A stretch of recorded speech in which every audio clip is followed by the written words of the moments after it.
Padjarut, la ministre de l'Agriculture face aux élus du peuple ce 16 juin, elle a expliqué aux députés le processus de la rétrocession des 1000 tracteurs au profit des producteurs et aussi les dispositions à prendre pour réussir la campagne agricole 2021. Le ministre de l'économie et de la planification du développement a assisté à 2 réunions par visioconférence. La première est relative au décaissement de l'aide budgétaire de l'Union européenne et la seconde est préparatoire au sommet des chefs d'État du G5 Sahel prévu en fin juin. Et puis, aéroport international Hassan Diamou, ce 15 juin 2020, le Maroc a envoyé un don au Tchad, don composé essentiellement de matériels médicaux. Cette aide s'inscrit dans le cadre du soutien du royaume chérifien dans la lutte contre le Covid-19 dans notre pays. C'est tout pour le sommaire. Merci de suivre Télé-Tchad en ce 16 juin 2020. Ce 16 juin, le JT de Télé-Tchad reçoit professeur Choua Ouchemi. Professeur, bonsoir. Bonsoir. Nous allons parler avec vous de la situation de la maladie à coronavirus de manière générale et aussi de votre mission que vous avez effectuée à l'intérieur du pays, notamment dans le Guéra, le Kanem et le Logone occidental. Merci. Ça sera dans une dizaine de minutes. Très bien, merci. Merci. Je l'ai annoncé en titre que la ministre de la Production, de l'Irrigation et des Équipements agricoles, Madjidian Padjarut, a été face aux élus du peuple ce 16 juin 2020. La question qui a fait l'objet d'interpellation, c'est la campagne agricole 2020-2021, une saison marquée par la crise sanitaire due au coronavirus. La plénière a été dirigée par le docteur Haroun Kabadi, compte rendu d'Amgue Joël Litné. Les élus du peuple se soucient de la capacité du Tchad à garantir son autosuffisance alimentaire à cause de la campagne agricole 2020-2021 lancée sur fond de la crise du coronavirus. À cette session dirigée par le président Dr Haroun Kabadi, la chef du département de la production, de l'irrigation et des équipements agricoles, Madjidian Padjarut, s'est prêtée aux interrogations des députés. À l'origine de cette interpellation, les questions orales du député Adoum Hindi Achaïr et son collègue Saleh Kebzabou. Leurs questions portent sur la problématique des rétrocessions des tracteurs aux producteurs, l'évaluation des gigantesques projets de modernisation de l'agriculture et le plan d'urgence pour la campagne en cours lancé par le gouvernement. Concernant la rétrocession des tracteurs, la ministre rassure que le processus va à bon train. La rétrocession des tracteurs est à sa 3e phase depuis l'année 2017 où cette opération s'est déclenchée. Pour cette phase qui démarre en mai 2020, il a été rétrocédé déjà à peu près 300 tracteurs et le processus suivra son cours jusqu'à l'atteinte totale des 1000 tracteurs sur toute l'étendue du territoire national. Pour la commande de semences et des intrants, l'acquisition sera effective dans les jours à venir, selon la ministre. Concernant les acquisitions des intrants, semences, pesticides et les charrues à traction animale pour lesquelles les 17 milliards de francs CFA sont mobilisés, les actions sont en cours. Le marché d'engrais est signé par rapport à la livraison des engrais qui sont attendus au plus tard le 20 juillet.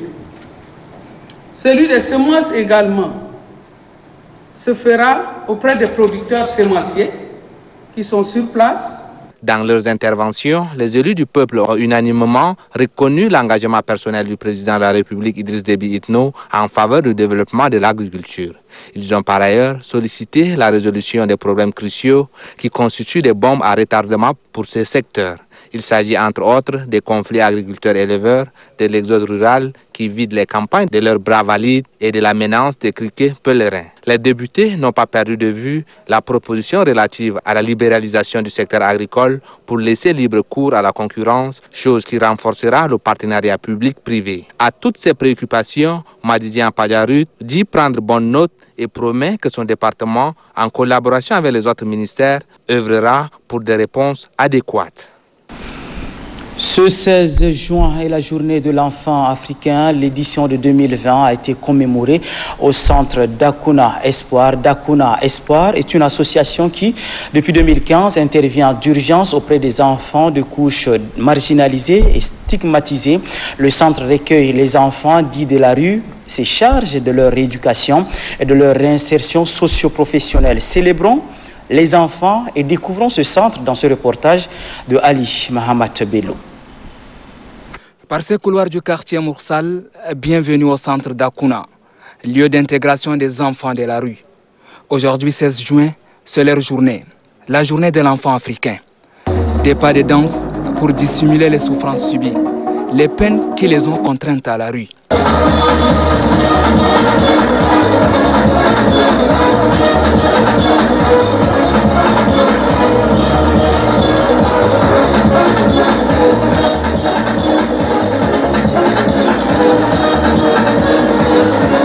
Dans la danse, ils retrouvent la joie, de la bonne humeur partagée à l'assistance. C'est tout pour le spectacle. Place aux échanges avec les journalistes. Sur la table des discussions, la question de leur éducation. Le droit à l'éducation est vital pour le développement économique, social et culturel de toutes les sociétés. Les enfants doivent pouvoir aller à l'école et ainsi bénéficier des mêmes opportunités de se construire un avenir. Mais qu'en est-il pour les enfants qui sont dans les rues?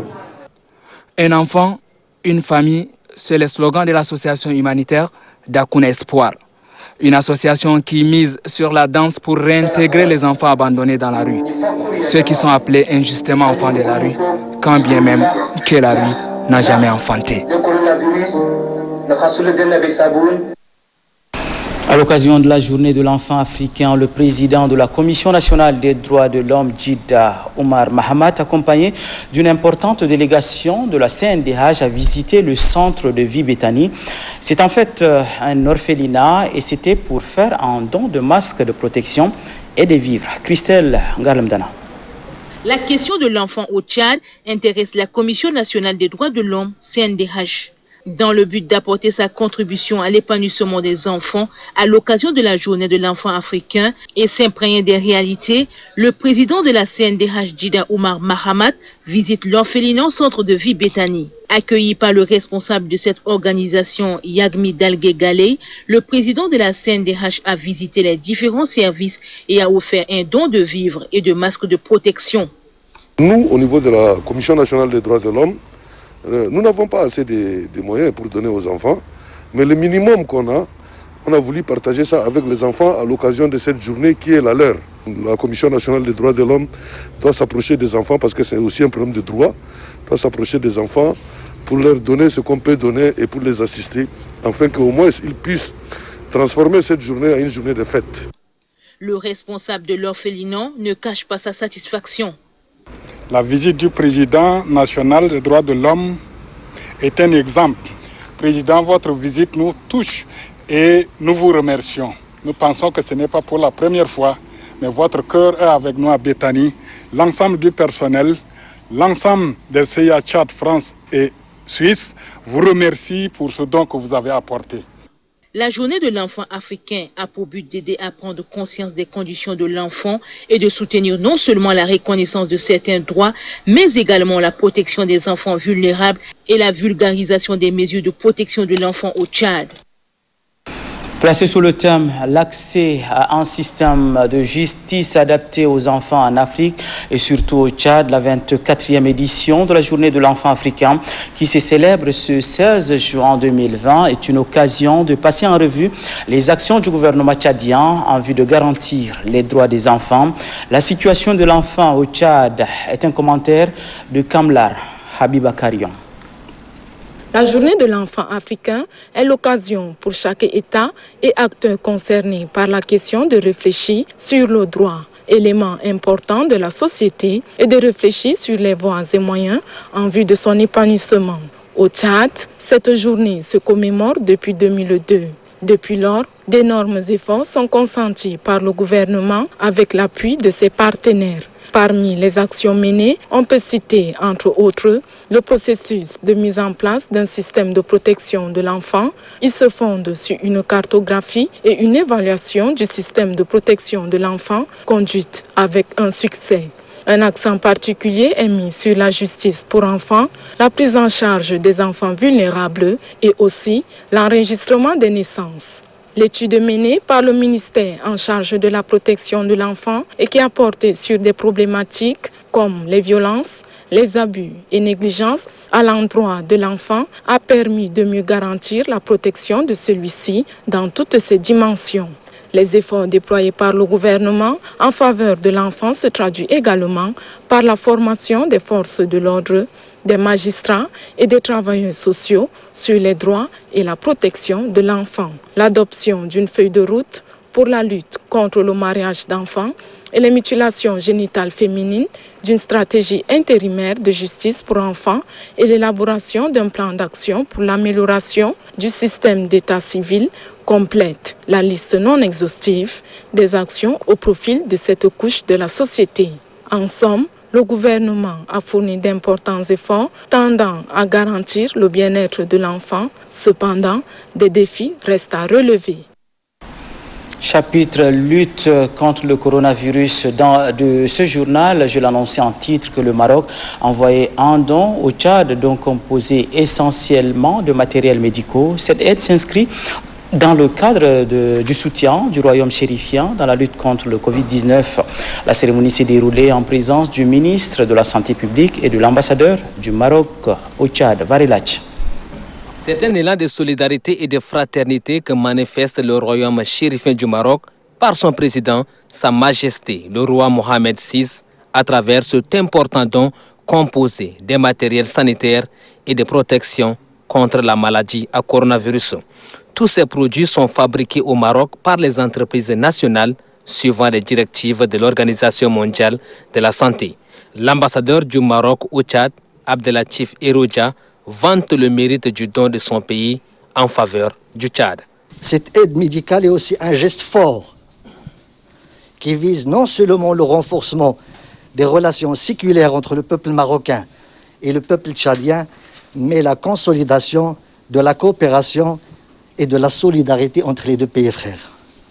C'est aussi un acte solidaire qui démontre une fois de plus la possibilité d'apporter une réponse africaine aux défis africains. Pour le ministre de la Santé publique, professeur Mamouri Sofkhayal, ce don traduit le raffermissement des liens de coopération sous la clairvoyance de leurs deux chefs d'État, en l'occurrence Sa Majesté le roi Mohamed VI et Idriss Déby Itno. Cette donation de haute facture tombe à un point nommé et témoigne de la haute estime que le peuple marocain et son souverain, le roi Mohamed VI, ont pour le peuple tchadien. Que Dieu vous le rende en centuple. Entre le peuple du Maroc et du Tchad, c'est une longue tradition d'amitié et de proximité tissée par l'histoire et la culture. Selon le coordonnateur national des ripostes sanitaires, le professeur Choua Ouchemi, ce don permettra au Tchad de faire face à la pandémie de Covid-19. C'est vraiment un don qui dérive de la solidarité agissante entre nos deux peuples. Nous sommes très reconnaissants donc à Sa Majesté le Roi, au peuple marocain et au gouvernement du Royaume du Maroc. Outre le Tchad, ce geste similaire a été acheminé dans plusieurs pays africains frappés par la pandémie de Covid-19.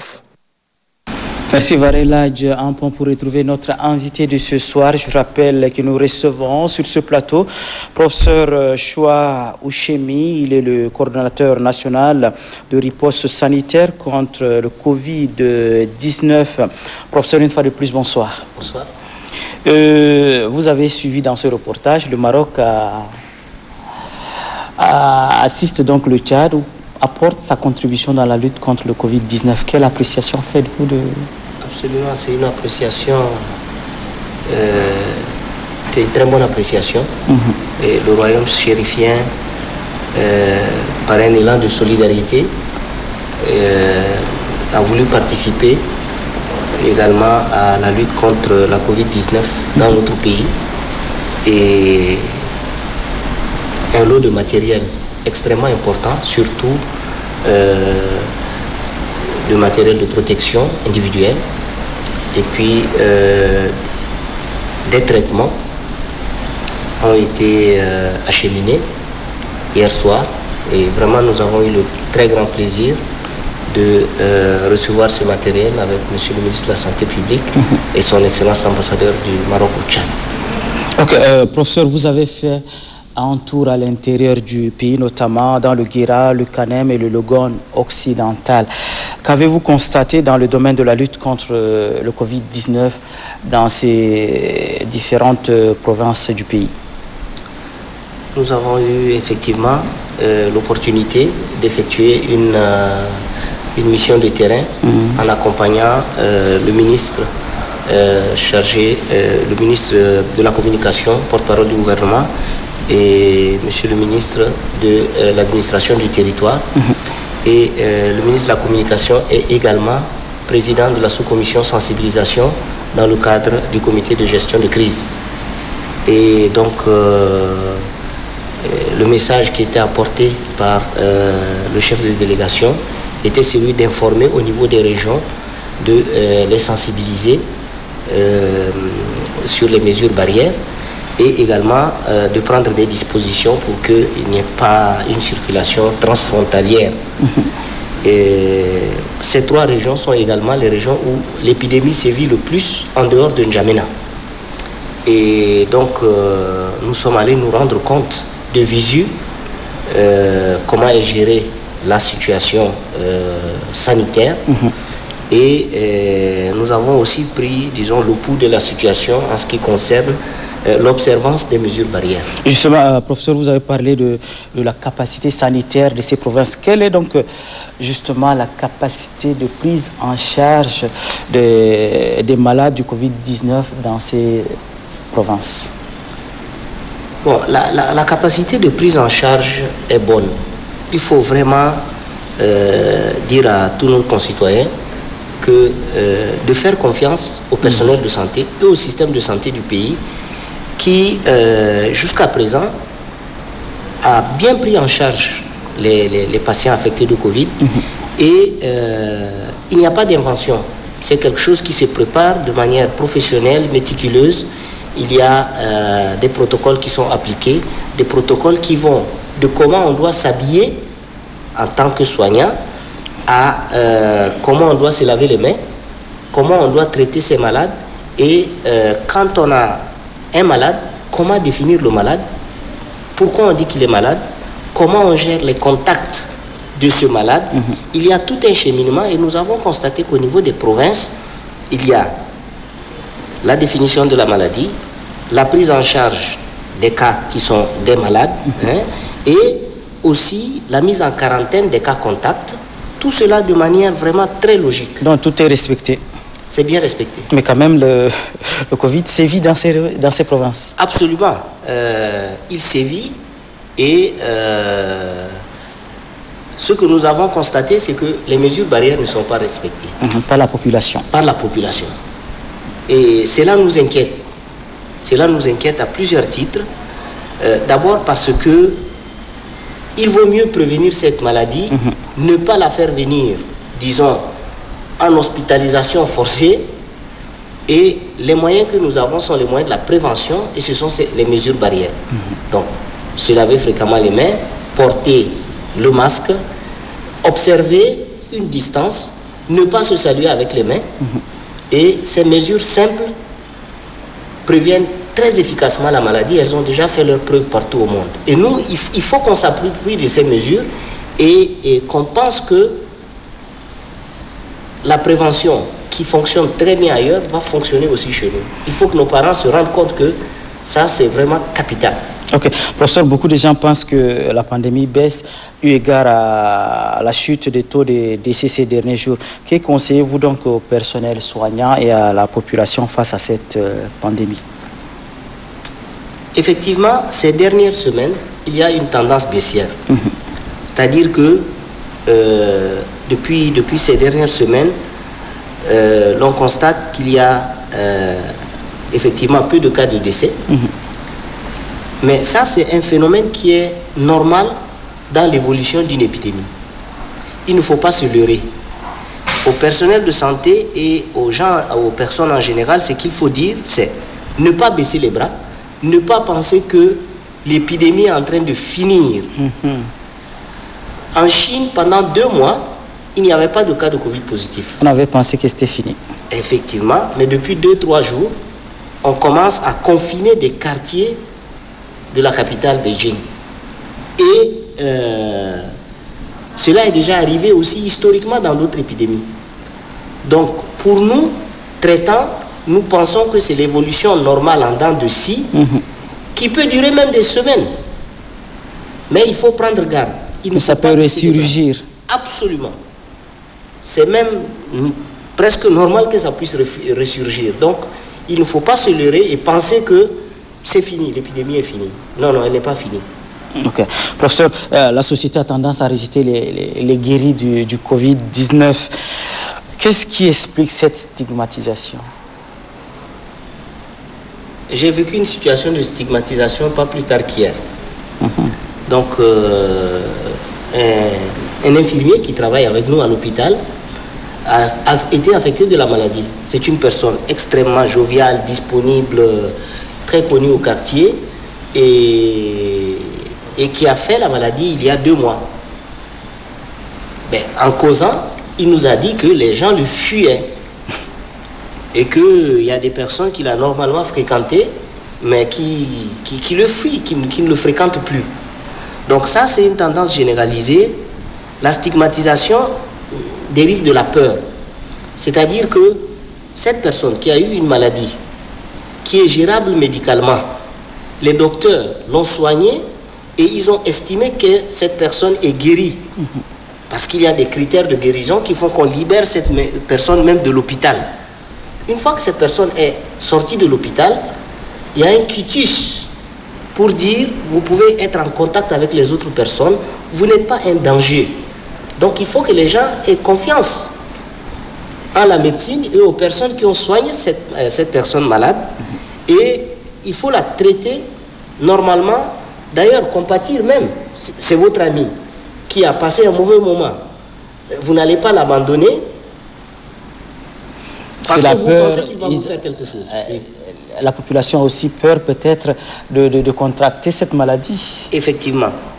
Au bout de l'histoire, il y a toujours la peur. Qu'est-ce que vous avez à lancer à l'endroit de cette population comme message qu'une personne guérie n'est pas dangereuse? En fait, quand la personne sort de l'hôpital et qu'on lui a donné le quitus de sortie, on a aussi la garantie que cette personne n'est pas dangereuse pour son prochain.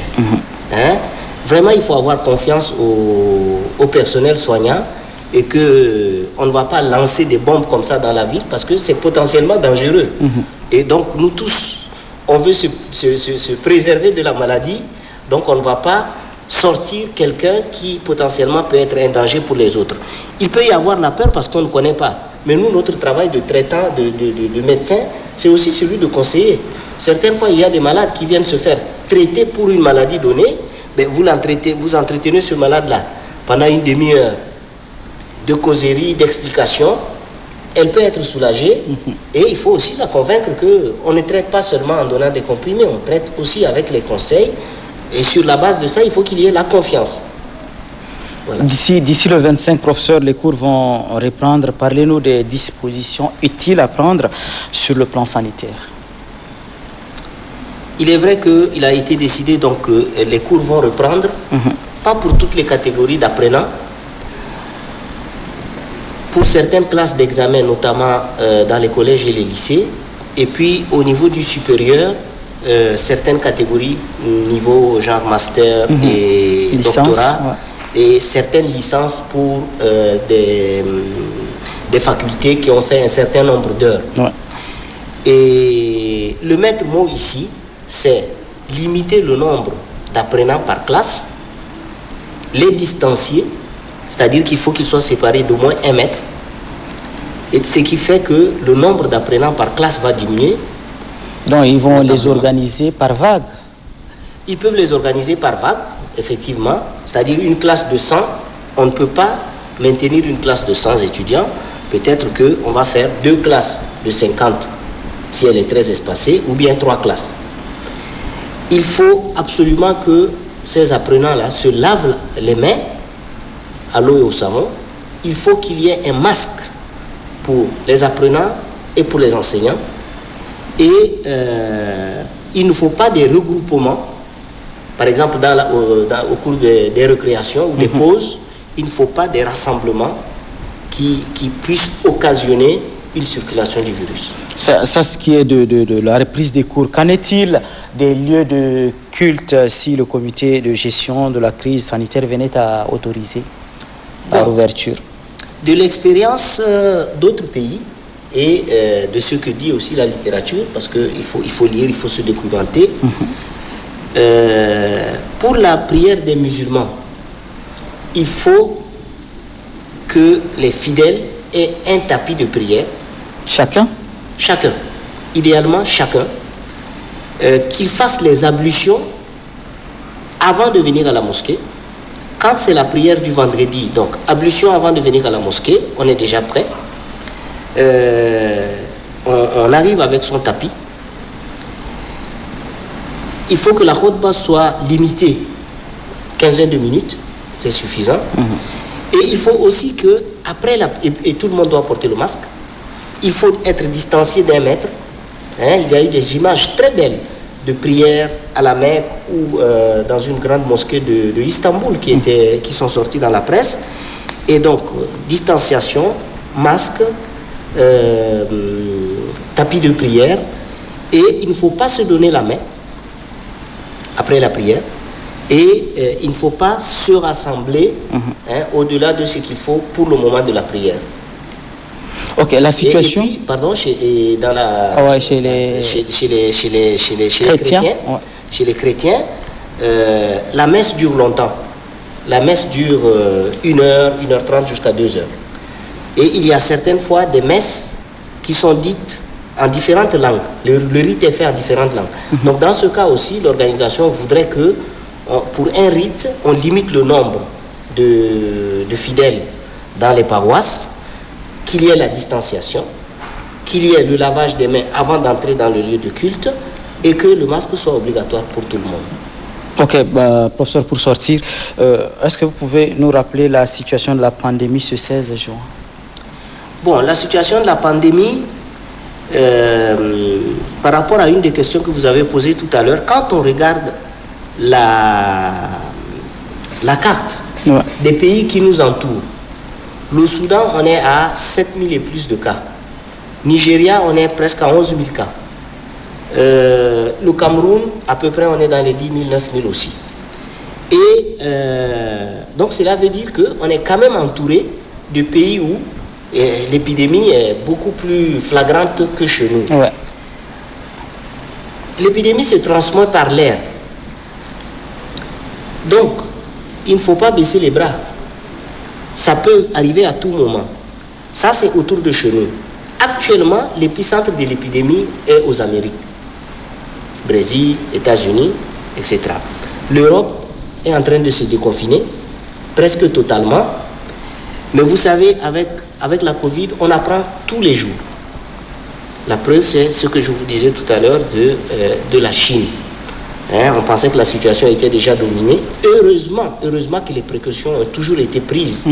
Et que dès qu'il y a eu 1 cas, 2 cas au niveau des marchés, la démarche logique... C'est-à-dire que le personnel soignant n'a pas baissé la garde? Le personnel soignant n'a pas baissé la garde, les autorités n'ont pas baissé la garde, et donc c'est parce qu'on s'y attend. C'est-à-dire que quelque chose que vous ne connaissez pas peut vous détruire. Mais si vous savez toutes les facettes de ce danger, vous restez toujours à l'affût, vous restez prêt. Et c'est ce que nous conseillons chez nous aussi. Ok, votre mot de fin et la situation de la pandémie en ce 16 juin. Mon mot de la fin, c'est attention, attention, attention. Ne baissons pas les bras. L'épidémie n'est pas terminée. Le fait que ces dernières semaines, il y a eu un nombre de décès limité chez nous ou des jours où il n'y a pas eu de décès du tout, ne doit pas nous tromper. Nous ne devons pas baisser les bras. Les mesures barrières doivent toujours être de mise et nous exhortons surtout le personnel de santé à rester en alerte. Il ne faut pas voir la vie que du côté positif, sinon l'épidémie va prendre le dessus. Donc ce n'est pas terminé. Attention, attention. Merci, professeur, d'avoir accepté notre invitation une fois de plus. Je vous en prie. On espère que la situation va changer dans les jours à venir. C'est ce qu'on espère. On va se retrouver avec 0 cas. On l'espère. Mais il faut être prêt à contrecarrer tout cas qui survient, parce que toute l'épidémie est toujours partie d'un cas. Un seul cas. Voilà. Merci, professeur. Merci. 3 membres du gouvernement, à savoir le ministre de la Santé publique, celui des Postes et celui de la Communication, se sont rendus cet après-midi au centre d'appel 1313. Comment fonctionne-t-il? Répond-il aux exigences de l'heure? La réponse dans ce reportage de Varelaj. Le centre d'alerte 1313 a vu le jour dès l'annonce du premier cas de la maladie à coronavirus en mars dernier. Sa mission est d'être en contact avec la population et de lui fournir des informations fiables sur l'évolution de la maladie. Logé dans l'enceinte de l'ARCEP, Autorité de régulation des communications électroniques et des postes, le centre d'appel 1313 reçoit ce 16 juin 2020 une visite des membres du gouvernement, notamment le ministre de la Communication, porte-parole du gouvernement, Oumar Yahya Hissène, par ailleurs coordonnateur du sous-comité sensibilisation de cette pandémie, le ministre des Postes, des Nouvelles Technologies, de l'Information et de la Communication, Idrissa Saleh Bachar, et celui de la Santé publique, professeur Mahmoud Youssouf Khayal. À cette équipe gouvernementale s'ajoutent des directeurs généraux des institutions placées sous tutelle de ces différents ministères concernés et le coordonnateur national de riposte sanitaire, professeur Choua Ouchimi. Ces 3 membres du gouvernement ont tous dans leur agenda un objectif spécifique, s'enquérir du fonctionnement du centre d'alerte 1313 et le mobile de ce déplacement. Plantant le décor, le gérant du centre d'appel, Abdesalam Safi, a dans sa présentation situé que le centre d'appel reçoit en journalier 150 000 appels.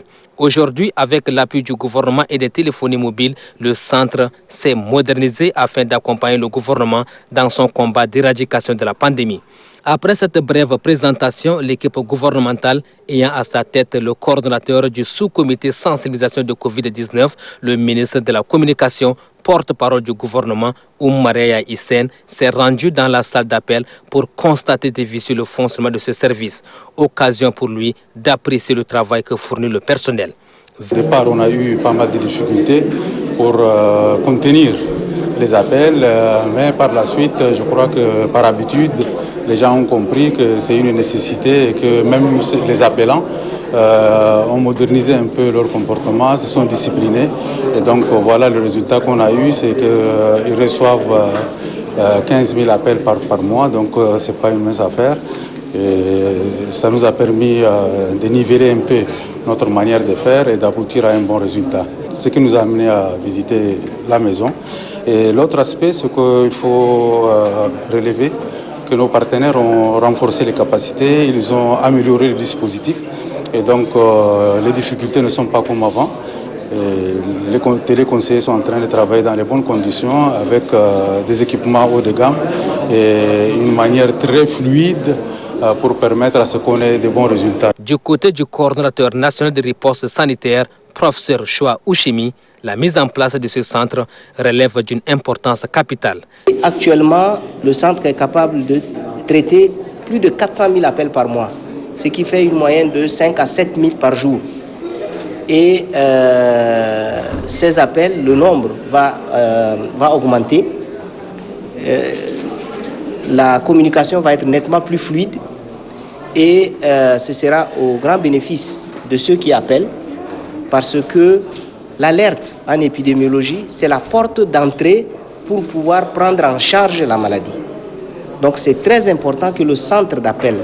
Avec la modernisation du centre d'appel, la population sera informée en temps réel, c'est-à-dire qu'elle connaîtra le statistique journalier de l'évolution de la pandémie.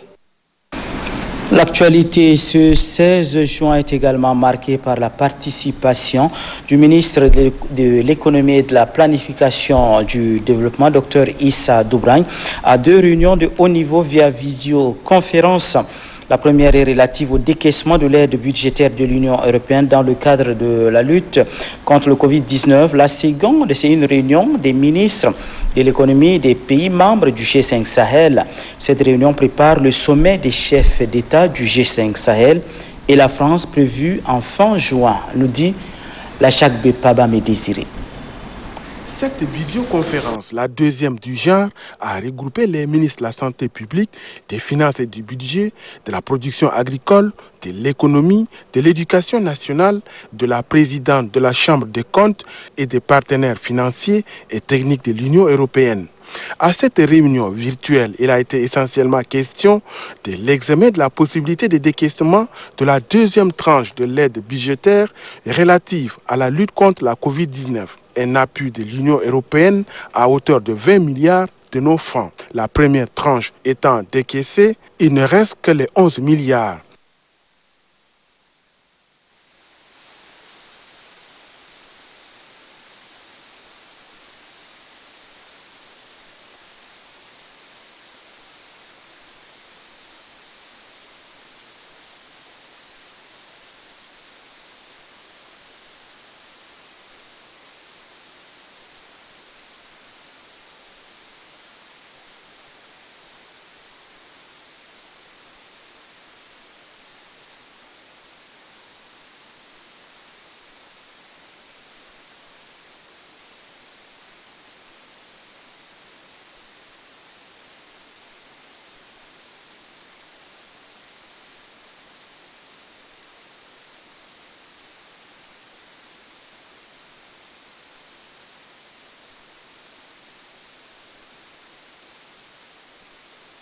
La deuxième visioconférence regroupant, elle, les ministres du plan des pays du G5 Sahel est une rencontre préparatoire sommet des chefs d'État du G5 Sahel et de la France prévue pour la fin de ce mois de juin en Mauritanie. Pour le ministre de l'économie Issa Doubragne, cette rencontre vise à faire le bilan de la mobilisation de financement ainsi que l'évaluation de cette institution sous-régionale. Une réunion du Conseil des ministres de tutelle du G5 Sahel, des 5 pays G5 Sahel, et qui fait suite à une série de réunions de suivi qui découlent dans le cadre du suivi du sommet de Pau, qui a regroupé les chefs d'État du G5 Sahel et le président de la République française, et qui a envisagé une série de rencontres au niveau ministériel pour faire le bilan des piliers de la coalition naissante du Sahel. Il s'agit particulièrement d'évaluer la lutte contre le terrorisme, le renforcement des capacités militaires des États du G5 Sahel, l'appui au retour et des administrations sur le territoire et l'aide au développement. Pour le ministre de l'économie, l'espace G5 Sahel fait à la fois face à l'insécurité et à la pandémie du coronavirus. C'est pourquoi estime-t-il que les États membres doivent mutualiser davantage leurs efforts pour une action efficace.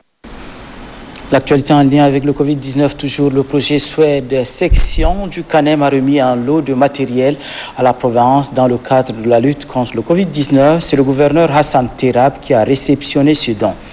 Mahamat Oumarwarou, reportage.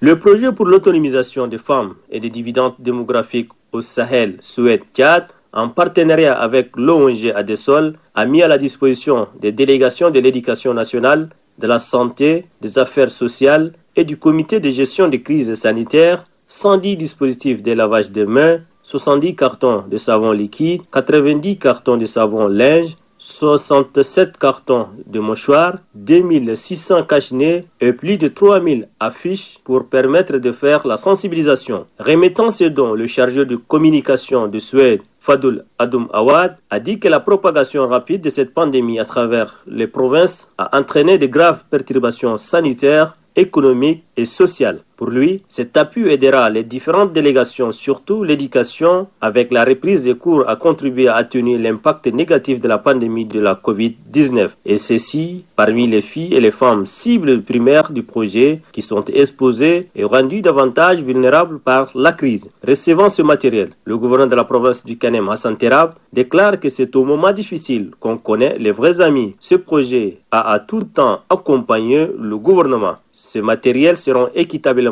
répartis entre les différents bénéficiaires identifiés par le projet selon votre agenda mis à notre disposition, a-t-il martelé. Hassan Terab demande à toutes les entités qui recevront ce matériel de faire bon usage. À Mongo, chef-lieu du Guéra, l'unité de coordination et de gestion du programme Tchad-FIDA a remis de matériel de protection contre le Covid-19 au sous-comité provincial de sensibilisation en présence du gouverneur de la province, Léa Malou. Un don constitué de 100 kits de lavage des mains, 100 cartons de savon et 3000 cache-nez pour la province du Guéra. Ajouté à ces dons, les projets PARSAT repère accompagnent pleinement les communautés dans leurs activités tout en se basant sur la situation sanitaire de l'année en cours. Abdoulaye Mahmoud Labid, coordonnateur du projet, déclare leur disponibilité et leur soutien aux personnes vulnérables dans ces moments où les activités sont touchées économiquement par cette crise. Le coordonnateur du projet ajoute que la campagne agricole de l'année 2020-2021 sera particulière vu la situation sanitaire, raison pour laquelle l'équipe envisage renforcer la résilience de 10 000 personnes dont la vulnérabilité a été accentuée par les effets de la maladie à coronavirus. Une stratégie pour contrecarrer le risque de compromettre les travaux et les productions dans les domaines agricoles. Une disponibilité des médicaments et vaccins contre les maladies courantes des petits ruminants fait partie du programme. Il exhorte ainsi aux bénéficiaires de faire bon usage pour mettre fin à la propagation de la maladie dans le milieu urbain et rural. Le gouverneur de la province du Guéra, Paul Bainodoum Gartelbaï, remercie et félicite le projet pour sa participation très énorme. Il encourage le projet qui, depuis des années, ne cesse de soutenir la population de la province du Guéra. Et puis revenons en Djamena pour dire que la plateforme des organisations féminines et des jeunes de lutte contre le Covid-19 au Tchad, en abrégé Zéro Covid-19 au Tchad, a remis des masques de protection aux associations féminines et des jeunes, justement. Apolline Gadi. Plateforme des organisations féminines et des jeunes de lutte contre la Covid-19 au Tchad a remis officiellement 20 000 masques de protection à ses membres. C'est un don du sous-comité de sensibilisation. Par cette action, l'on entend encourager les organisations féminines dans la prévention contre la maladie à coronavirus. Les hautes autorités, en l'occurrence le président de la République, comptent beaucoup plus sur les femmes et la jeunesse que regorge ce pays pour que tout ce qu'on entend comme lutte et comme autre activité de développement puisse aboutir et atteindre l'objectif voulu. Ce don de masques de protection est un soutien à la base, affirme pour sa part la coordinatrice de la plateforme des organisations féminines et des jeunes de lutte contre la Covid-19 au Tchad, Zéro Covid-19 au Tchad. Nous devons dire merci aux autres autorités qui assurent la visibilité du travail des organisations des femmes et des jeunes au Tchad, en premier lieu le président de la République et les membres du gouvernement. Nous avons reçu de CONAF 20 000 cache-nez et la plateforme aujourd'hui entend répartir ces cache-nez entre ses membres 30 associations, il y a des fêtières, il y a des petites associations. Donc nous répartissons cela entre les membres qui sont habitués de terrain et qui vont sûrement produire des bons résultats. L'opération de distribution de ce don est menée en étroite collaboration avec le Comité national des femmes leaders au Tchad, le CONAF. Quelques associations, organisations et même des chefs traditionnels se sont mobilisés pour faire un geste dans le cadre de la lutte contre le Covid-19. Voici quelques séquences vidéo commentées pour vous par Ousmane Idriss Dakoum. Sous la supervision de son président national, Sosen Yassratam, l'Organisation nationale des jeunes opérateurs économiques du Tchad s'implique dans la lutte contre la Covid-19. Au total, plus de 1000 masques sont distribués aux bouchers des communes du 7e et 8e arrondissement de la capitale. Selon le président du comité de sensibilisation contre la Covid-19 de l'Organisation nationale des jeunes opérateurs économiques du Tchad, Boubé Patake, par ces gestes, son organisation accompagne le gouvernement dans ses efforts de lutte contre cette maladie. Le président de poursuivre que ce combat ne peut être gagné qu'avec la contribution de toutes les forces vives de la nation. Même son de cloche à Béche, chef-lieu de la province du Ouadaï, où l'association panafricaine House of Africa a fait un don de 4000 masques et de kits de protection au profit de 4 établissements scolaires de cette ville.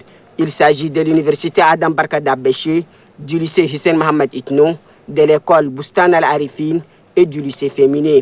Ces dons est remis aux différents responsables de ces établissements par le point focal de l'association panafricaine House of Africa, Youssouf Al-Lafouza, un geste qui vise à contenir la chaîne de contamination de la Covid-19. Demain, 17 juin 2020, la communauté internationale va célébrer la journée de la désertification. À cette occasion, le ministre de l'Environnement a fait une déclaration de circonstance, une déclaration dont je vous propose un extrait.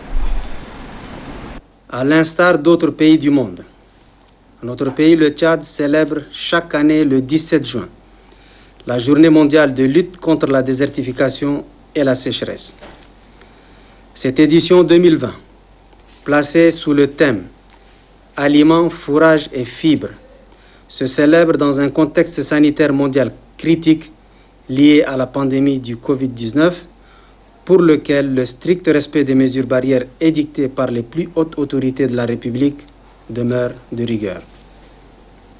Malgré cette situation difficile, il m'échoit l'honneur de m'adresser à vous dans le cadre de cette journée, dont l'objectif principal est d'amener nos États à des actions d'information, de sensibilisation en vue de la conscientisation des populations sur l'importance de la préservation et de l'utilisation rationnelle des terres afin d'assurer la sécurité alimentaire et nutritionnelle ainsi que le développement durable. Cette journée permet également de sensibiliser l'opinion publique aux efforts à faire tant au niveau national, régional qu'international. Celle-ci est une occasion unique pour rappeler à chacun que la neutralité en termes de dégradation des terres est possible moyennant un fort engagement de la communauté et une coopération à tous les niveaux. À travers le thème de cette année, il est mis en exergue le lien étroit d'interaction et d'interdépendance qui existe entre le climat, la terre et les ressources naturelles nécessaires à l'existence des êtres vivants, en l'occurrence l'homme. La désertification qui désigne la dégradation des terres dans les zones arides, semi-arides, subhumides, sèches, par suite de divers facteurs, parmi lesquels les activités humaines et les variations climatiques, est un problème mondial. Ce problème affecte la sécurité écologique de la planète, l'élimination de la pauvreté, la stabilité socio-économique et le développement durable. Actuellement dans le monde, plus de 2 milliards d'hectares de terres auparavant cultivables sont dégradés. D'ici à 2030, la production alimentaire nécessitera plus de 300 millions d'hectares de terres supplémentaires. Quelques 50 millions de personnes pourraient être déplacées au cours des 10 prochaines années en raison de la désertification. Au Tchad, nous disposons à travers ce lancement Puis nous poursuivons avec l'actualité de lutte contre le coronavirus. L'Union générale des jeunes tchadiens a offert des kits de prévention à la radiodiffusion et télévision nationale tchadienne.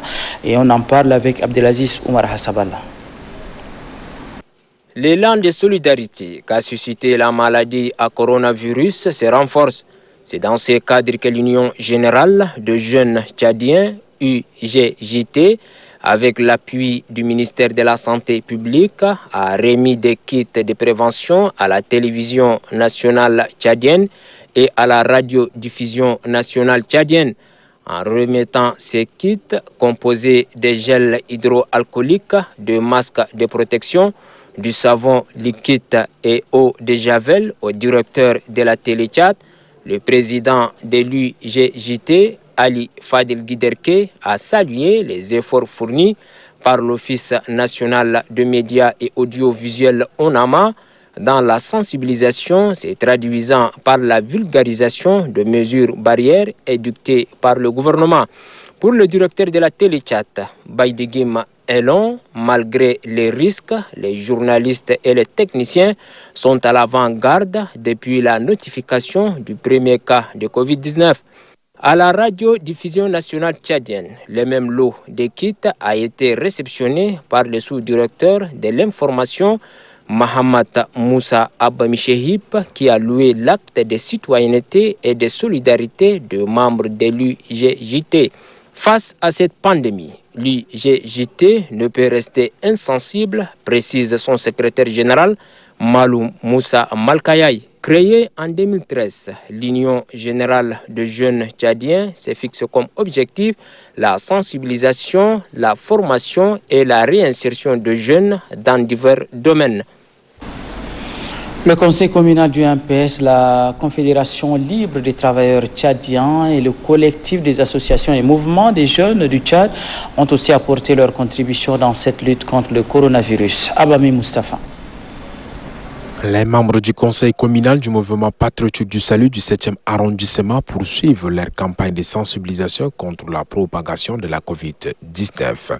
Leur cible, les policiers et gendarmes des différents sous-postes de leur circonscription. L'équipe du secrétaire exécutif du mouvement patriotique du salut du 7e arrondissement, Brahim Foula, et de la députée Epene Djemina a sillonné le sous-poste de police d'Amtoukoun, celui de la brigade urbaine du 7e arrondissement et les sous-postes de police et de la gendarmerie de Boutal Bagar. Les deux responsables du mouvement patriotique du salut, Brahim Foula et Epene Djemina, invitent les différents responsables des sous-postes de la commune du 7e arrondissement à impliquer les mesures prises par le gouvernement en toute responsabilité. Ces derniers se sont relayés pour féliciter ces cadres politiques du mouvement patriotique du salut de la commune du 7e arrondissement pour cette initiative. Toujours dans le cadre de la croisade contre le coronavirus, la Confédération libre des travailleurs tchadiens a initié une campagne de sensibilisation couplée avec la remise des masques faciaux à la commune du 10e et 6e arrondissement et au Bureau national des fret du Tchad. Des masques de protection destinés aux techniciens de surface de ces communes et du Bureau national de fret du Tchad. Dans les endroits sillonnés, le secrétaire général de la CLTT, Brahim Ben Said, a loué les efforts du gouvernement dans la lutte contre la pandémie. Les différents responsables des services visités ont positivement apprécié les actions de la CLTT et se sont engagés à relayer le message pour une prise de conscience face à la maladie du coronavirus. Les membres du collectif des associations et mouvements de jeunes du Tchad ne sont pas restés insensibles à l'élan de mobilisation. Ces jeunes ont parcouru les artères principales de la commune du 6e arrondissement pour passer le message sur le respect des gestes barrières. Dans cette commune, des masques faciaux sont distribués à la population. D'après le coordonnateur du Camojet, Hamla Duxia Senghor, cette nouvelle approche de sensibilisation implique les différentes associations pour une lutte commune contre cette maladie. Le Camojet est ainsi engagé à appuyer les actions du gouvernement. Dans le Bahr El Ghazal, le gouverneur a eu une séance de travail avec les chefs des services déconcentrés de l'État et les représentants des ONG implantées dans la province. On en parle avec Amat Ali Daladou. Dans le souci de renforcer la collaboration entre l'administration et les ONG opérant dans le Bahr El Ghazal, le gouverneur de la province Ramadan Erdebou Dougourou a rencontré les chefs de services déconcentrés de l'État et les représentants des partenaires. À tour de rôle, les représentants des ONG ont fait des brèves présentations de leurs activités, surtout les réalisations et les perspectives. Selon ces différents intervenants, leur organisation intervient dans plusieurs domaines et contribue au développement de la province. Pour le gouverneur de la province du Bahr El Ghazal Ramadan Erdebou Dougourou, le partage d'informations permettra à chaque partie de faire le suivi pour la mise en œuvre des projets à réaliser. Les partenaires présents sont Programme alimentaire mondial, l'Organisation internationale pour la migration, Action contre la faim, Oxfam, GIZ, Albir, AIDER, APESA, ADD et Sahel. Après la rencontre, l'Association des jeunes pour la culture et le développement du Bahr El Ghazal a remis quelques matériels de lutte contre le Covid-19 au gouverneur de la province du Bahr El Ghazal. Par ailleurs, coordinateur du sous-comité provincial de sensibilisation de lutte contre le coronavirus. Selon le président de cette association, ces gestes viennent appuyer les actions du gouvernement en matière de lutte contre le Covid-19. Le gouverneur a salué les gestes posés par cette organisation pour le bien-être de la population. Le gouverneur du Logone oriental Moussa Haroun Tirgo a visité les locaux de la Société nationale d'électricité et ceux de la Tchadiane des eaux. Constat de terrain avec Ali Haki.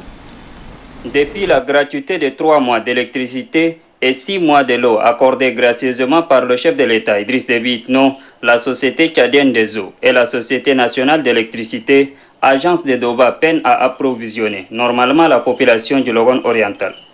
Fort de ce constat que le gouverneur de la province du Logone oriental, Moussa Haroun Tirgo, a décidé d'y voir clair. Il a fait une descente dans les locaux de la centrale électrique de la Société nationale d'électricité et de la Société tchadienne des eaux de Doba. Le gouverneur voudrait savoir les raisons qui empêchent ces 2 centrales d'eau et d'électricité de Doba de fournir de manière régulière à la population l'eau et l'électricité en cette période de Covid-19 où l'eau et l'électricité sont subventionnés par le président de la République.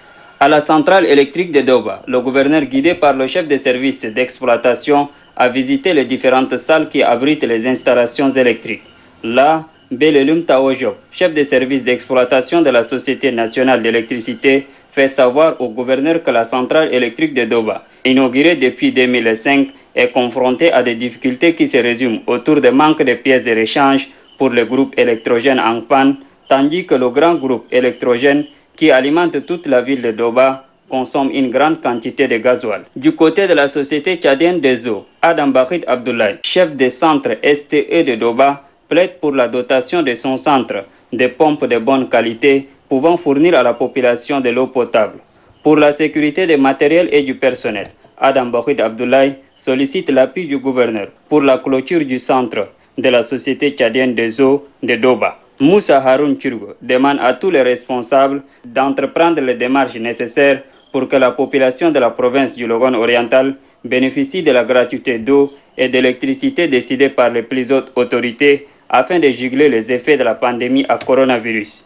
Si dans le département de la Pende, la population est malgré tout approvisionnée en eau et électricité, ce n'est pas le cas de 5 autres départements qui ne profitent pas de la générosité du chef de l'État Idriss Déby Itno, car ces centrales sont soutenues par le comité provisoire de gestion des 5% des revenus pétroliers de Doba. Or, le compte de cette institution de gestion financière sur les ressources pétrolières de Doba est bloqué depuis belle lurette. Moussa Haroun Tirgo plaide pour le déblocage du compte bancaire du CPGRP 5% afin de permettre aux 5 centrales départementales, qui sont depuis des mois sans eau et électricité, de bénéficier de la gratuité décidée par les plus hautes autorités pour alléger la souffrance des populations en cette période de pandémie à coronavirus. Le gouverneur de la province de l'Enedi Est, lui, s'est rendu sur le site de production agricole de Mokei. Garboudjem Meder Jacob est allé apprécier les productions en cours à Saint-Lamy. Le gouverneur de la province de l'Enedi Est, Garboudjem Meder Jacob, visite la production agricole issue du barrage de Mokei pour encourager des initiatives qui luttent contre l'insécurité alimentaire. Le gouverneur et son staff découvrent une grande ampleur de production agricole qui s'étend sur une surface de plus de 200 hectares. On y trouve plusieurs variétés de cultures, notamment le pastèque, le gombo, le concombre et autres. Les producteurs agricoles expliquent qu'ils font face à plusieurs difficultés. Il s'agit de manque de produits pour traiter les plantes, la menace du bétail, sans oublier le manque de moyens de transport pour acheminer ces produits sur le marché. Le sultan du Derbilia, Siddiq Timan Déby Itno, appelle les bonnes volontés à soutenir ces paysans. Nous demandons au gouvernement et au chef de l'État de s'investir lui-même afin de nous aider à trouver ces matériels et ces équipements pour faire plus. S'inscrivant sur la même ligne, le gouverneur de la province de l'Enedi-Est, Garbodjo Meder Jacob, trouve que cette initiative est conforme à celle du président de la République. J'étais vraiment surpris, très surpris même, de voir aujourd'hui la population de ma circonscription de faire un bon travail, le travail que le chef de l'État, chef du gouvernement, dans sa déclaration, a demandé à tous les Tchadiens de retourner à la terre nourrissante. Ces producteurs agricoles sont encadrés techniquement par l'ANADER, qui a besoin de nos jours du personnel pour renforcer son effectif. Et puis la teneur de ce communiqué du ministre de la Communication, porte-parole du gouvernement, c'est avec une grande tristesse que j'ai appris la disparition de l'ancien journaliste Odering Goulaye Chiremi, décédé lundi 15 juin 2020. Des suites de maladie, Odering Goulaye Chiremi a marqué son époque par son dévouement et sa loyauté au service de l'État. Il fut respectivement présentateur à la radiodiffusion nationale tchadienne RNT, secrétaire général à la mairie de N'Djamena, directeur de cabinet au Conseil économique, social et culturel et anciennement ministre de l'Environnement. En mon nom propre et au nom de tout le personnel du ministère de la Communication, j'adresse mes sincères condoléances les plus attristées à la famille du disparu ainsi qu'à ses amis. Que son âme repose en paix, le ministre de la Communication, porte-parole du gouvernement, Oumar Yahya Hissène. Communiqué de presse numéro 5, le secrétariat général du mouvement patriotique du salut annonce avec regret le décès du camarade Odering Goulaye Kelo, survenu le 15 juin 2020 en N'Djamena. Cette annonce s'adresse à tous les militants des différents conseils provinciaux ainsi que ceux des représentations du parti à l'étranger.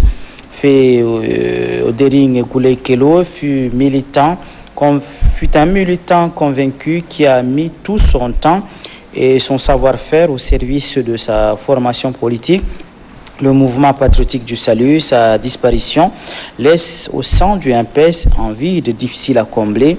Aussi, le secrétaire général saisit cette occasion pour présenter au nom du camarade président fondateur du MPS, au nom des membres du bureau politique national et de tous les militants, ses condoléances les plus attristées à sa famille vivement éplorée. Que son âme repose en paix.